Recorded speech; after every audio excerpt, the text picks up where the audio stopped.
తన దగ్గరికి సెల్ఫీ కోసం వచ్చిన వారికి ఫోటో ఇవ్వకుండా వేగంగా వెళ్లిపోయిన రవీనా తాజాగా వారికి క్షమాపణలు చెప్పారు. అలా ఎందుకు వెళ్లారో చెప్తూ ఎక్స్లో పోస్ట్ పెట్టారు. తప్పుగా అర్థం చేసుకోవద్దని విజ్ఞప్తి చేశారు. ఇటీవల రవీనా టాండన్ లండన్ వెళ్లారు. అక్కడ రోడ్డుపై ఒంటరిగా నడుచుకుంటూ వెళ్తుండగా కొందరు వ్యక్తులు ఆమె వద్దకు వచ్చి ఫోటో అడిగారు. అయితే ఆమె వారికి ఫోటో ఇవ్వకుండా సెక్యూరిటీని పిలిచి అక్కడి నుంచి వేగంగా వెళ్లిపోయారు.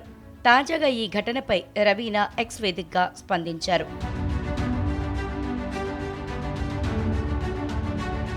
ఇటీవల జరుగుతున్న నేరాలు చూసి భయపడుతున్నా అని పోస్ట్లో రాసుకొచ్చారు రవీనా. వారందరూ తన దగ్గరికి ఫోటో కోసం వచ్చినప్పుడు ఎందుకొచ్చారో కూడా తెలుసుకోవాలి అంటే భయమేసింది అని తానా సమయంలో ఒంటరిగా ఉన్నట్లు చెప్పారు.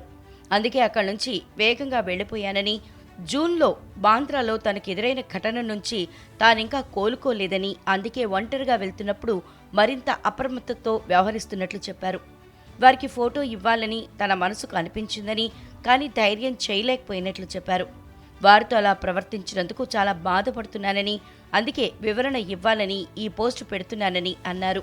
ఫోటో నిరాకరించినందుకు తనను క్షమించాలని రాసుకొచ్చారు. జూన్లో రవీనా టాండన్ ఆమె డ్రైవర్పై దాడి కలకలం రేపింది. మాపై దాడి చేయకండి అంటూ నటి విజ్ఞప్తి చేస్తున్నట్లుగా ఉన్న వీడియో ఒకటి నెట్టింట చక్కర్లు కొట్టింది. రవీనా, ఆమె డ్రైవర్ మద్యం తాగి ఉన్నారని, ర్యాష్ డ్రైవింగ్కు పాల్పడ్డారని కొందరు వారిపై ఫిర్యాదు చేసినట్లు వార్తలు వచ్చాయి. దీనిపై ముంబై పోలీసులు స్పష్టతనిచ్చారు. అది తప్పుడు కేసు అని, నటి మద్యం తాగలేదని తెలిపారు. ఈ ఘటన తర్వాత ఆమె ఒంటరిగా ఎక్కడికి వెళ్లడం లేదని చెప్పారు.